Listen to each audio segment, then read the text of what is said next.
By Sri Lanka's best internet package for online learning and online working with many amazing offers. Call 1212 for more information. Sri Lanka Telecom. ලෙන්ගතුකම වැඩි කරගන්න ලව්ජු රුපියල් 50ට අඩු කළා. මාමේ එන්න අපිට එකක් බොමු.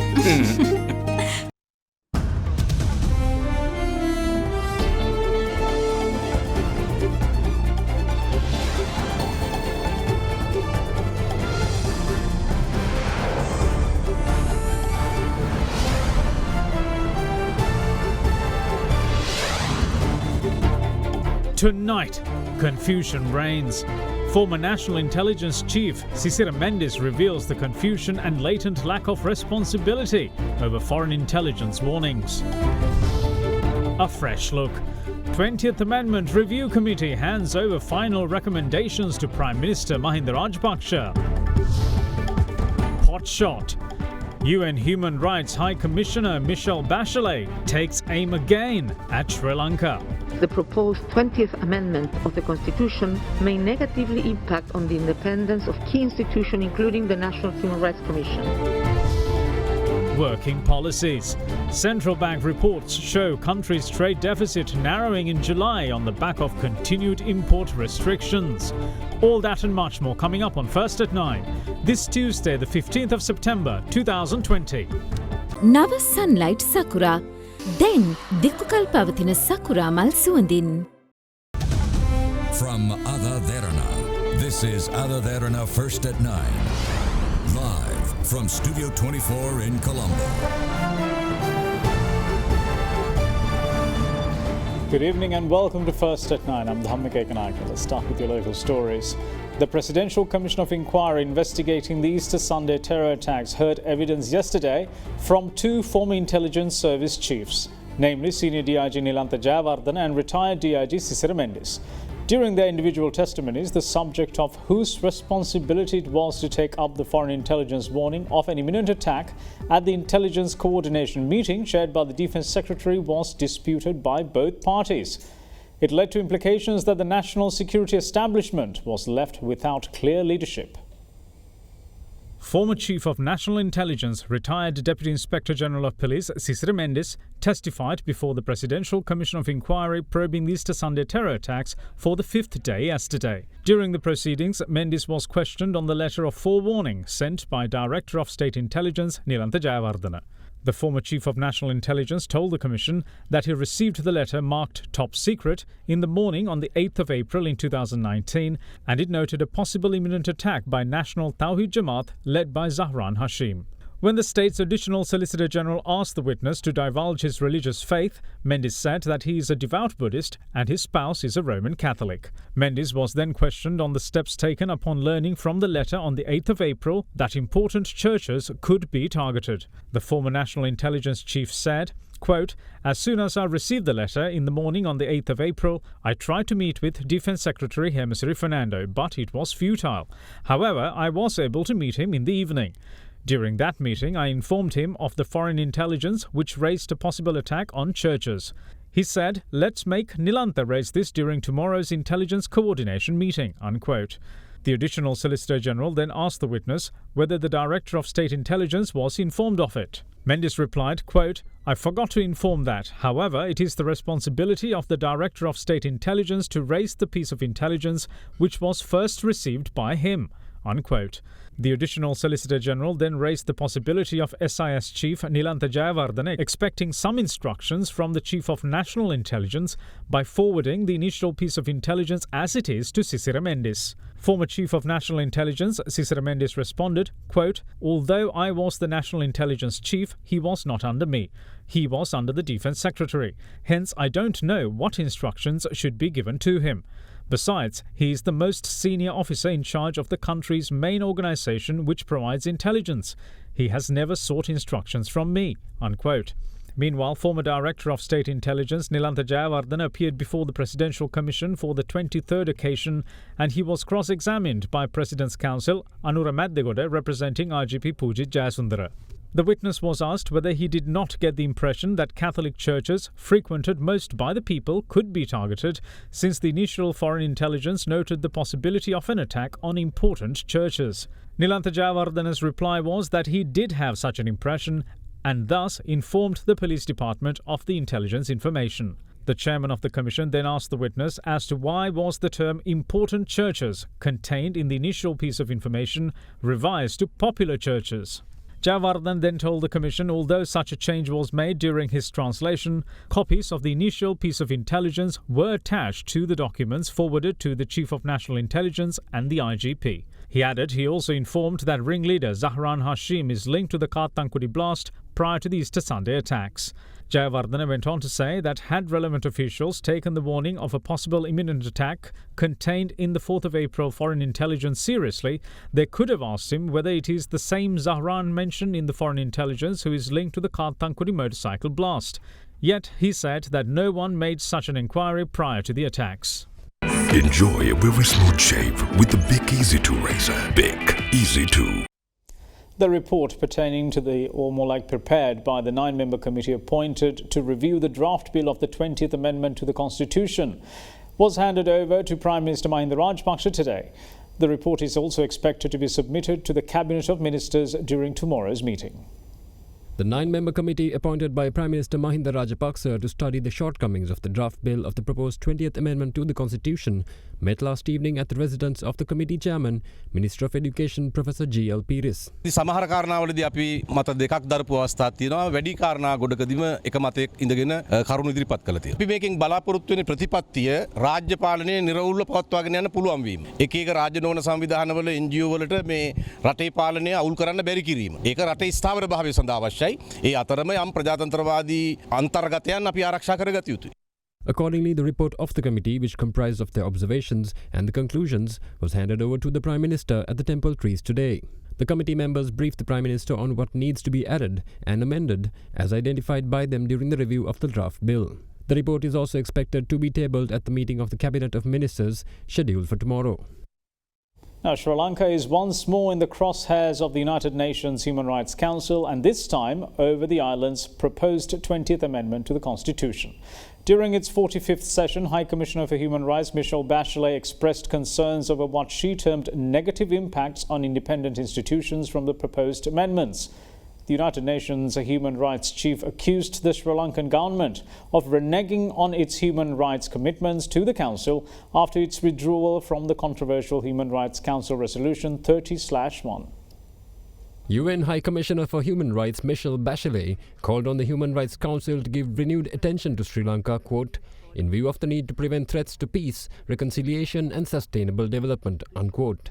Further, Bachelet highlighted concerns that the Sri Lankan government is reneging on its commitments after withdrawing from Resolution 30/1 and warned that the 20th Amendment to the Sri Lankan Constitution could negatively impact independent institutions such as the National Human Rights Commission. In Sri Lanka, I'm troubled that the new government is swiftly reneging on its commitment to the Human Rights Council since it withdrew its support for Resolution 30/1. Among other developments, the proposed 20th Amendment of the Constitution may negatively impact on the independence of key institutions, including the National Human Rights Commission. The pardon given in March to a former army sergeant convicted of participating in unlawful killings, appointments to key civilian roles of senior military officials allegedly involved in war crimes and crimes against humanity, and moves within the police and judiciary to thwart the investigation of such crimes set a very negative trend. The surveillance and intimidation of victims, their families, human rights defenders, journalists and lawyers should cease immediately. I encourage the Council to give renewed attention to Sri Lanka in view of the need to prevent threats to peace, reconciliation and sustainable development. Meanwhile, during the general debate of the 45th regular session of the Human Rights Council today, the UK's Deputy Permanent Representative to the United Nations in Geneva, Rita French, echoed the sentiments of the UN High Commissioner Michelle Bachelet and called for Sri Lanka to ensure the right of human rights defenders to operate freely. In the meantime, we continue to hear concerns about an increasingly difficult operating environment for civil society and human rights groups in Sri Lanka. Instances of intimidation, harassment and surveillance continue, including threats to families of disappeared persons. Individuals are detained indefinitely without appearance before court, such as lawyer Hijaz Hizbullah. Sri Lanka's dynamic and diverse civil society lies at the heart of its vibrant democracy. The core group expresses its strong solidarity with Sri Lanka's civil society and human rights defenders and calls on the government to take all steps necessary to allow them to operate freely. The re-implemented bus priority lane system was enforced for the second day today, with drones and surveillance cameras brought into play to monitor any violators of the new rules. Speaking to media personnel, Senior Deputy Inspector General of Police Deshabandhu Tennakon said that three-wheelers and motorcycles too will be restricted to using the priority bus lane beginning from tomorrow. However, the Lanka Private Bus Owners Association protested the move, stating that the action will intensify the number of traffic collisions on a daily basis. With the aim of resolving Colombo City's heavy traffic congestion, bus priority lane rules were enforced for the second consecutive day today, targeting Sri Jayawardhanapuram Mawatha, Baseline Road, High Level Road and the Gaul Road. ඔබගේ වටිනා කාලය, ධනය, ජීවිතය සුරක්ෂිත කරගනිමින් නියමිත මන්තිරුව භාවිතා කරන්න. Vehicular traffic was monitored by drones and surveillance cameras with the assistance of the Air Force today as well.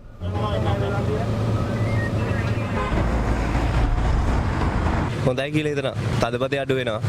මේ ක්‍රියාත්මක කරන්න යන හොඳයි. විනයක් ඇතුව පාරේ යන්න පුළුවන්.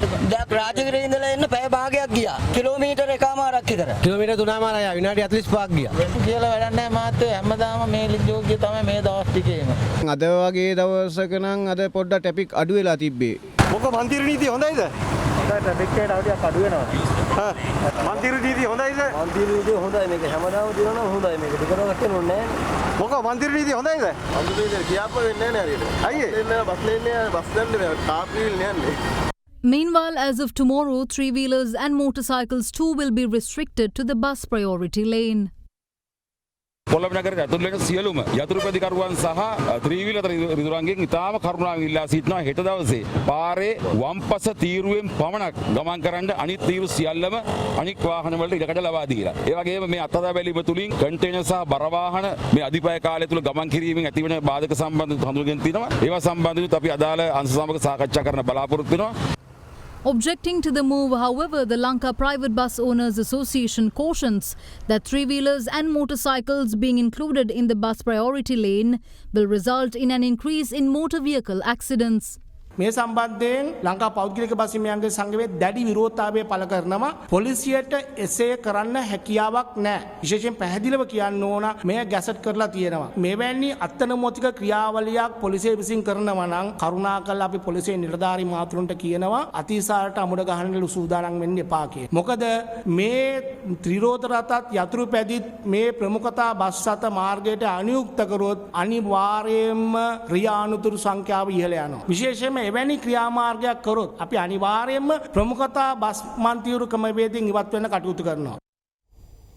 We will see you once more on the other side of a very small break. Stay tuned. Ceylon Bank, the bank with a heart.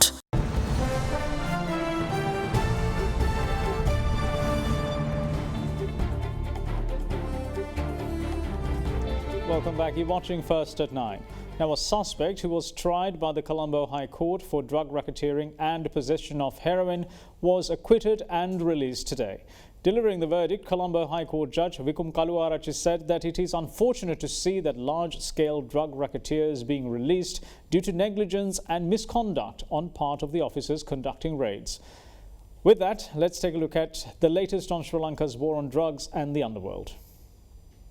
A group of senior officials from the Attorney General's Department, the Sri Lanka Police and other state officials met Prime Minister Mahinda Rajapaksa at Temple Trees today to discuss the action to be taken pertaining to the money and other assets obtained via illegal means, including drug racketeering. Attention was drawn on taking such monies and assets into state custody until relevant legal proceedings are concluded prior to confiscation. Furthermore, it was decided to take action against drug racketeers as per the provisions of the Financial Transaction Reporting Act No. 6 of 2006 and the Money Laundering Act, as well as to amend the necessary laws. Meanwhile, the Colombo High Court today acquitted and released Merinyage Danasiri, accused of drug racketeering and possession of heroin.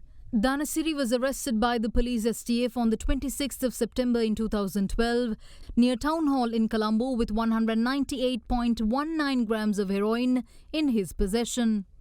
Delivering the verdict, High Court Judge Vikum Kaluarachi stated that the plaintiff has failed to prove the allegations against the defendant beyond reasonable doubt due to the contradictory evidence revealed during the trial, as well as the flaws in making entries. Furthermore, the justice stated in open court that it is unfortunate that large-scale drug racketeers are being released due to negligence and misconduct of officers conducting drug raids.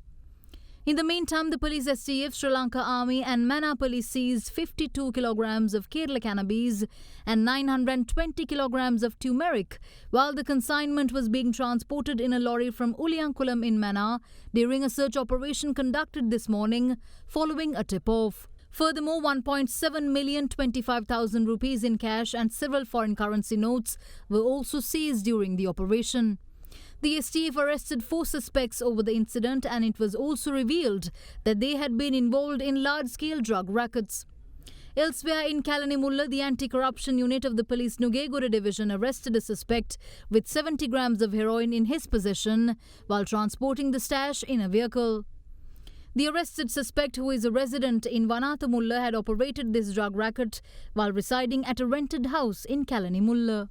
In a separate development, officers of the excise office in Gaul arrested 15 suspects with a total of 800 milligrams of crystal methamphetamine and another narcotic known as Madana Modaka in their possession during a search operation.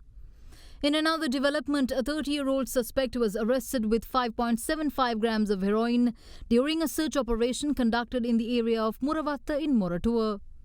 The arrested suspect had placed orders for heroin by contacting a person overseas using the chat and messenger app IMO.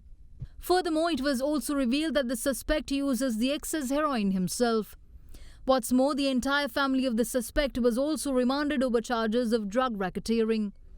Meanwhile, the officers of the Monaragala Police Headquarters arrested a 25-year-old suspect who sold narcotic pills to school children from Madurakatia with 10 narcotic pills and 650 milligrams of heroin in his possession. In another development, the Karandeniya police arrested 2 suspects from the area with 4.15 grams of heroin in their possession. Meanwhile, the Maharagama police apprehended a suspect with 2 grams of heroin and a sum of 30,000 rupees in cash in his possession during a search operation conducted in Navinna. The arrested suspect is a colonel of the army who was subjected to involuntarily retirement. Meanwhile, 2 people who attempted to hand over tobacco to inmates at both the Negombo prison and the Colombo remand prison were arrested by the prison intelligence officers. In the meantime, police nabbed 4 suspects with 6 grams of heroin in their possession by the Grand Pass police from Sedavatta.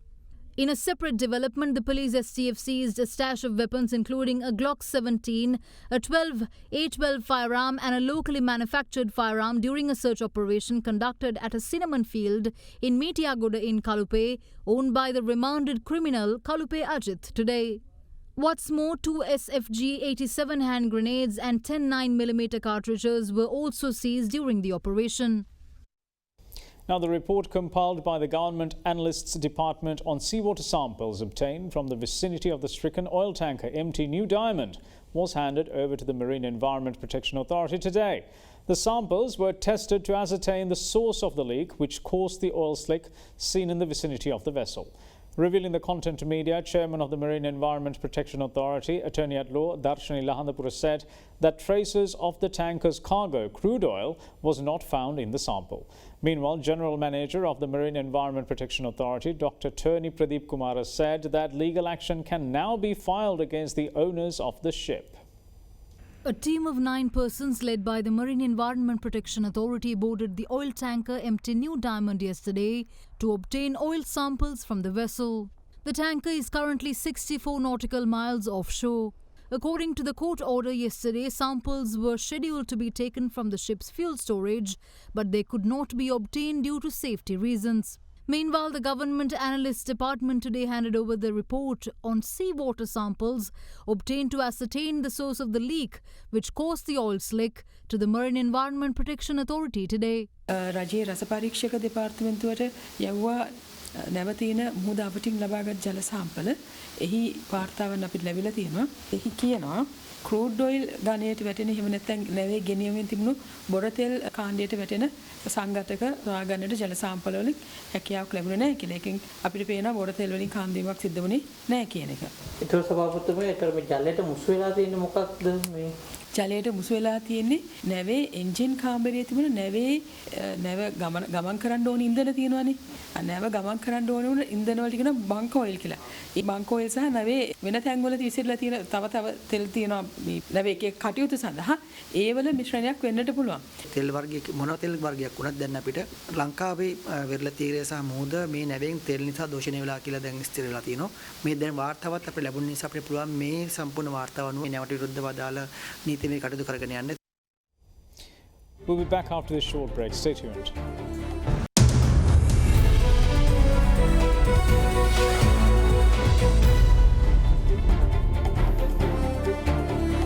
Welcome back. This is First at 9. Now, Sri Lanka's trade deficit has narrowed in July by $844 million to $3.47 billion, while the trade account deficit too recorded a narrowing of $509 million as exports increased and imports continue to decline due to government restrictions.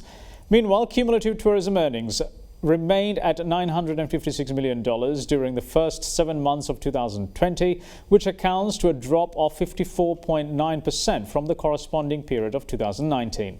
Further, workers' remittances look to be on the up, recording a year-on-year growth of 12.2% in July to $702 million. The central bank's external sector report for the month of July has recorded a narrowing of the trade account deficit by $509 million in July 2020 to $209 million from $717 million in July 2019 as exports increased while imports recorded a decline. The report also shows the trade deficit narrowed by $844 million to $3.47 billion on a cumulative basis during the January-July 2020 period from $4.314 billion in the corresponding period of 2019. Meanwhile, terms of trade declined by 4.1% year-on-year in July 2020 as export prices declined at a faster pace than import prices. Further, earnings from merchandise exports continued to increase to $1.85 billion in July 2020 from $894 million in June 2020 with a recovery of domestic and global supply and demand. Year-on-year merchandise export earnings also recorded positive growth of 8.7% in July 2020 for the first time since February 2020 due to increased agricultural, industrial and mineral export earnings.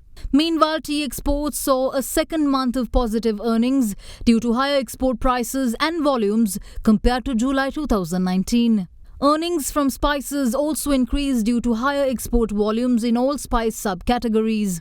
Textile and garment earnings for July declined marginally by 1.4% due to low export volumes to the US and EU, despite a huge increase in earnings from PPE exports, which are classed as other made-up articles. Meanwhile, despite a marginal decline in tyre exports, earnings from rubber products increased, led by exports of surgical and other gloves. With no tourist arrivals recorded for the fourth consecutive month in July 2020, cumulative tourist arrivals remained at 507,311 during the first 7 months of the year compared to 1,124,150 arrivals in the corresponding period of 2019. Accordingly, cumulative earnings from tourism remained at $956 million during the first 7 months of 2020, recording a drop of 54.9% from the corresponding period of 2019. Meanwhile, workers' remittances continued to increase year-on-year, recording a growth of 12.2% in July to $702 million. However, remittances declined by 5.5% on a cumulative basis to $3.682 billion from January to July 2020 compared to the corresponding period of 2019. The Asian Development Bank, meanwhile, forecasts a 4.1% GDP growth for Sri Lanka in September 2021 compared to 2.9% in the same period of 2019. It adds that economies around the developing Asia will contract this year for the first time in nearly 6 decades, but recovery will resume next year, albeit below pre-COVID-19 levels in an L shape and not a V shape as forecast earlier. In its latest Asian Development Outlook, the ADB also forecasts trade and tourism-reliant economies, particularly in the Pacific and South Asia, to face double-digit contractions this year. The Asian Development Bank's Asian Development Outlook 2020 update forecasts negative 0.7% GDP growth for developing Asia this year, its first negative economic growth since the early 1960s, but rally to 6.8% in 2021. It adds that this will still leave next year's output below pre-COVID-19 projections, suggesting an L-shaped rather than a V-shaped recovery. According to ADB chief economist Yasuyuki Sawada says that consistent and coordinated steps to address the pandemic, with policy priorities focusing on protecting lives and livelihoods of those most vulnerable and ensuring the safe return to work and restart of business activities, will continue to be crucial to ensure the region's eventual inclusive and sustainable recovery. The report forecasts sub-regions of developing Asia to post negative growth this year, except East Asia, which is forecast to expand by 1.3% and recover strongly to 7% in 2021, with trade and tourism-reliant economies, particularly in the Pacific and South Asia, facing double-digit contractions this year. Meanwhile, inflation forecasts for developing Asia have been revised downwards to 2.9% this year from 3.2% forecast in April due to continued low oil prices and weak demand. Forecasts suggest that most of developing Asia will recover next year, except for some economies in the Pacific. Inflation for 2021 is expected to ease further to 2.3%. Now, Moodys Investors Service says in a new report that while global financing conditions have eased markedly in recent months, many emerging and frontier market economies will commence their recoveries with greater fiscal and external weaknesses. A new Moodys report says that emerging and frontier market economies have experienced a substantial multiple channel shock due to a drop in export values on lower commodity prices, weaker tourism and lower global demand, and volatility in non-resident capital flows. The ratings agency says it expects fiscal and external imbalances to widen and, in the more severe cases, liquidity pressures to rise towards serious stress or default. It adds that some sovereigns have struggled to find external borrowing sources to fund fiscal and external gaps and have tapped emergency financing from the IMF and others. However, as global capital flows remain volatile, the report says many will face substantial credit challenges in their recoveries, even if they do emerge from the crisis without defaulting. It also says that while a strong international policy response has enabled capital flows to emerging markets to normalize, funding conditions are still much tighter for the lowest-rated sovereigns as investors remain cautious about increased liquidity pressures and risk of default among these sovereigns. Low-rated sovereigns are expected to face pressure on creditworthiness as weak reserve adequacy constrains monetary policy flexibility and increased fiscal risks for governments with large foreign currency borrowings. In particular, sovereigns with large upcoming external debt repayments and reliance on tourism and commodities are among those most exposed. Now, to brief you on the stock market, Sri Lankan shares ended higher for a sixth straight session today, helped by gains in industrial and consumer stocks. The benchmark CSE All-Share Price Index closed up 0.78% at 5,533.69, while the more liquid S&P SL20 Index closed 13.05 points up at 3,395.82. Market turnover was 3.2 billion rupees, while 98 stocks gained and 79 fell. Now, here's a brief report on today's market performance. Retail investor play the market day then rose to mark the uptick for a 6th consecutive session. And market witnessed a double hub shape uptrend within a day and short break during the midday and closed at 5,534 and breaking a short-term psychological level of 5,500 with an advance of 43 points. And market recorded 3 billion plus turnover for the year, led by the capital good counters contributing 38% of the turnover. And moreover, the parcel trades in John Keel, Sampath and Commercial Bank boosted turnover, accounting for 39% of the total turnover. And market experienced a net fund outflow while recording a moderate participation. Now, the Sri Lankan rupee closed marginally weak at 184 rupees and 40 to 45 cents against the US dollar today, while bond yields remained unchanged. Yesterday, the rupee ended at 184 rupees and 10 to 30 cents against the greenback. Now, let's take a look at what the Sri Lankan, or more like how the Sri Lankan rupee traded against other major currencies during the day.